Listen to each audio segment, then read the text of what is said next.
Before we begin, please click the like button and comment Amen to help my channel. I really appreciate it. My roommate let something into our apartment and I don't think it's going to leave. I'm not exactly sure where to turn with this. Paranormal forums have been no help, and most places on the internet just start talking about salt, iron, and calling Sam and Dean to fix the issue. This is real though, and it's getting worse, and I'm fucking terrified. About a week ago, I came home late from work at my usual time. I usually get off around 10:30, and my roommate Jackson works pretty early, so it's not uncommon to see him passed out on the couch. That night though, he was wide awake, sitting and watching a scary movie with the lights off. I greeted him and tossed my keys on the table, but as I went to reach for the light, he turned and yelled at me, "Leave it off!" I jumped back, startled. "What the fuck, man?" "Sorry." He settled back on the couch, his eyes turning towards the screen again. "We're just trying to enjoy the atmosphere of the movie." I looked around and didn't see anyone else in the room. Tension filled the air. "Who's we? You got a mouse in your pocket?" I joked, hoping to lighten things and make it feel normal again. Instead, he turned to me with wide, glassy eyes and corrected himself. "Me. I'm trying to enjoy the atmosphere of the movie." He slowly turned his head back towards the screen, where some masked killer was stalking his victim. A combination of the intensity in his eyes, the dark room, the scary movie, and the way he'd reacted to my arrival sent a shiver up my spine and put a sick feeling in my stomach. "Whatever, man." I tried to shake it off. "See you in the morning." I walked away towards my room, but he didn't respond. His eyes glued on the screen as he silently watched the movie with a stiff-backed posture. I turned back to him one last time before I shut my door, and I could swear I saw something out of the corner of my eye standing next to the couch. I did a double take, and it was gone. Instead, I noticed Jackson had turned his head toward me. His eyes were still glassy, and his mouth stretched itself into a toothy smile. I quickly shut my bedroom door and locked it. I flicked on my TV and put on some random YouTube videos to hopefully distract me from what I just saw. Was he fucking with me? Trying to scare me? What the hell had just happened? Jackson had always been a bit of a prankster. One time he hid the vacuum in my room and set it up to an electrical switch on a timer. Damn thing went off at 3 in the morning and scared the shit out of me. That was funny though. This was not. I spent the rest of the night laying in bed and staring at my TV with his bizarre smile imprinted on my brain. I thought about getting up and confronting him, but before I knew it, I heard the TV shut off in the living room and him go to his room and close the door. Any expectation I had of him coming to my door, knocking, apologizing, and explaining what the hell just happened died. Instead, I decided to try and get some sleep and ask him in the morning. Sure, it was weird, and yes, it creeped me out. But at the time, I didn't realize I was living in what would become a nightmare. So I gave him the benefit of the doubt and shrugged it off. I can hear you wondering why I didn't just book it right then and there. But the guy had been my roommate for 3 years with barely any issues. He was a nice dude with no history of anything weird as far as I knew. And it was much easier to assume it was a strange night, and my eyes and brain were playing tricks on me after a long night of work. I convinced myself it was a badly timed joke on his part, and in time I fell asleep. The next morning, I woke to find Jackson sitting at the kitchen table, eating a bowl of cereal and scrolling on his phone. I could smell coffee brewing in the pot. "Morning, dude," he said in his typical cheerful tone, not looking up from his breakfast. "Made coffee. Help yourself." "Morning." I side-eyed him as I walked through the kitchen, and finally he caught my gaze. "What are you staring for? He shot me a confused look and shrugged his shoulders as he spooned some more cereal into his mouth. Last night, dude. Not funny. I couldn't believe he was playing stupid with me. You actually freaked me the hell out. He laughed and shook his head. Sorry, man. I was just fucking with you. I guess the horror movie put me in a mood. I actually remember breathing a sigh of relief. I had figured he was messing with me, but hearing it confirmed made me feel a lot better. I don't mind a prank now and then, man. Just save it for when I'm not exhausted. I poured myself some coffee and started heading back towards my room to try and relax during my day off. You got it, brother. He raised his bowl to me in a cheers and smiled a normal smile, but as I walked away, I heard his tone change and lower to be almost imperceptible. He spoke words that once again filled my gut with ice. We'll try to be more considerate next time. What did you just say? I turned to him again. Me, he said with a mouth full of cereal. Nothing. You definitely said something, I insisted.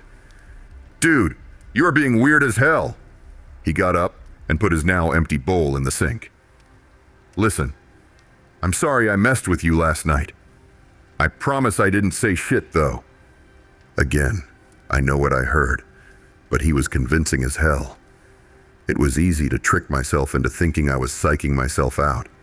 There was no reason the guy would be gaslighting me.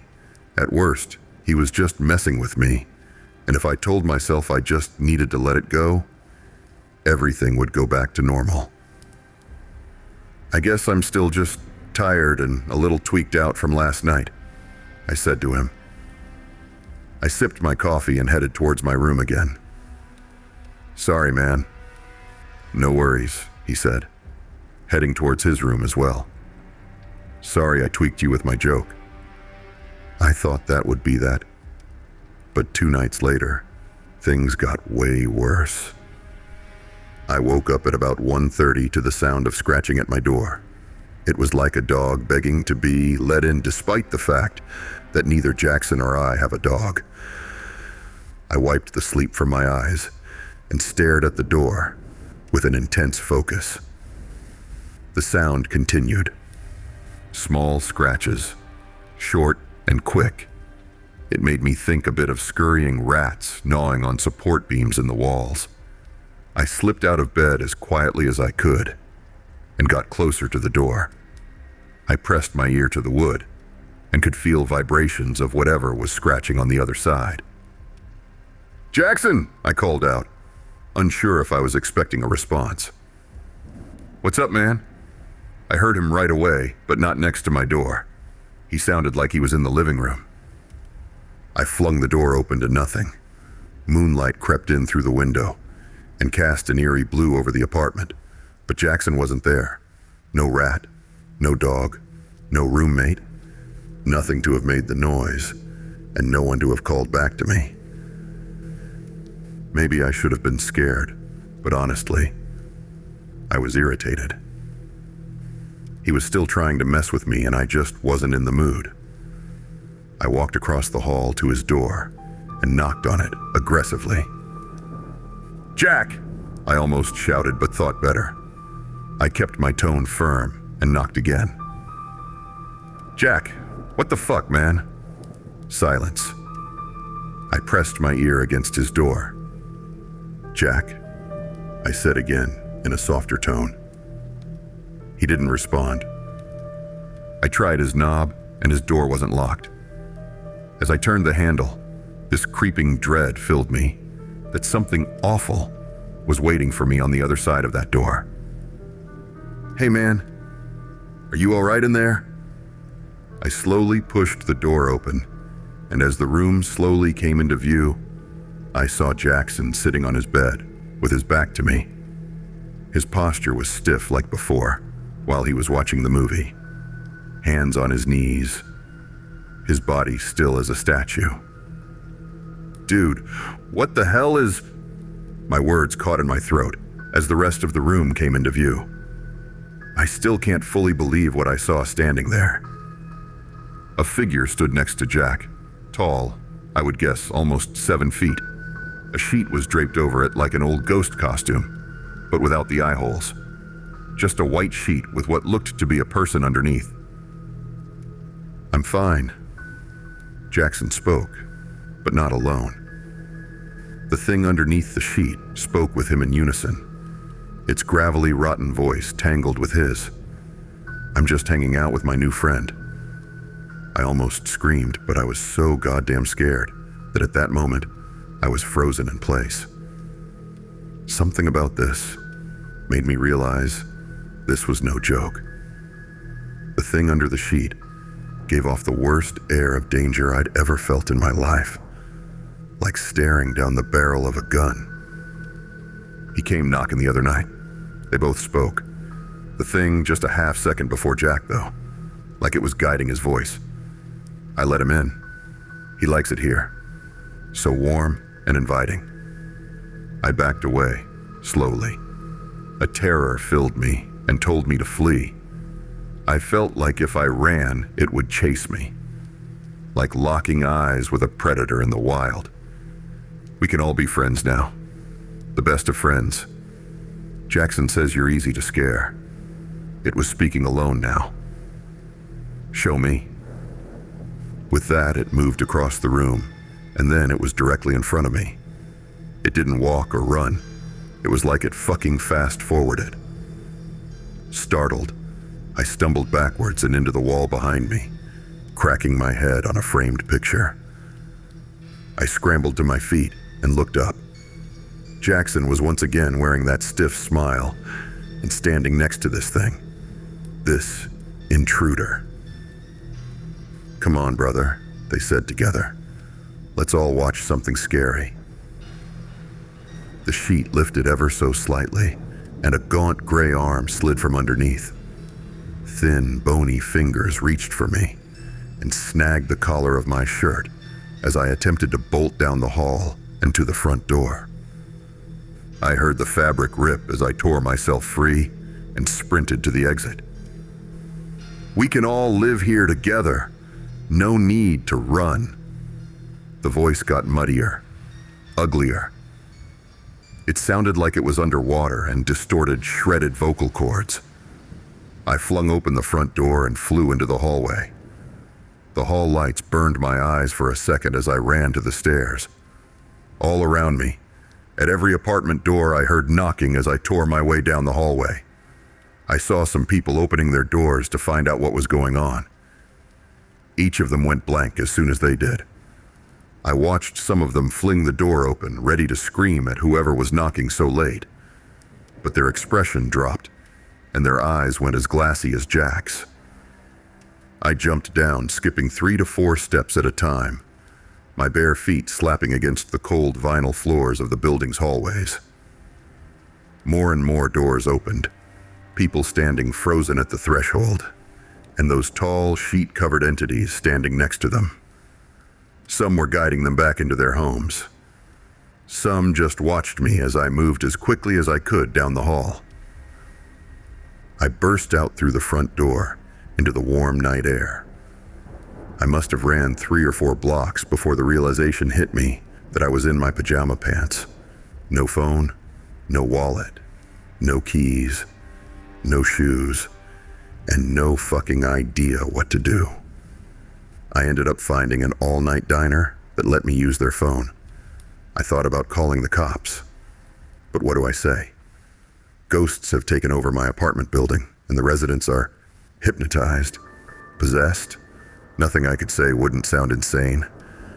I would get treated like a fucking crackpot. I called my sister. I wasn't even sure what to say to her. I told her something was wrong with Jackson. He was acting crazy, and I was not comfortable staying in the apartment anymore. I've been here for 3 days now. I don't know what to do anymore. At the urging of my sister, I called the police to at least do a wellness check on Jackson. I was terrified of sending anyone to that apartment building, but they told us they checked on him and everything seemed fine. He answered all their questions normally, told them he had pulled a bad joke on me and he was okay. This was not a joke, and I feel like I'm going crazy. My sister Ashley and her husband are urging me to just go home and talk it out with him, or at least get my things. I don't know what to do though. I feel like I'm losing my mind.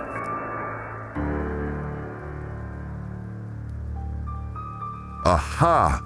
You survived the story. Think you can handle how deep, dark, and disturbing the rabbit hole goes? Click on the playlist and let me know in the comments where your breaking point is.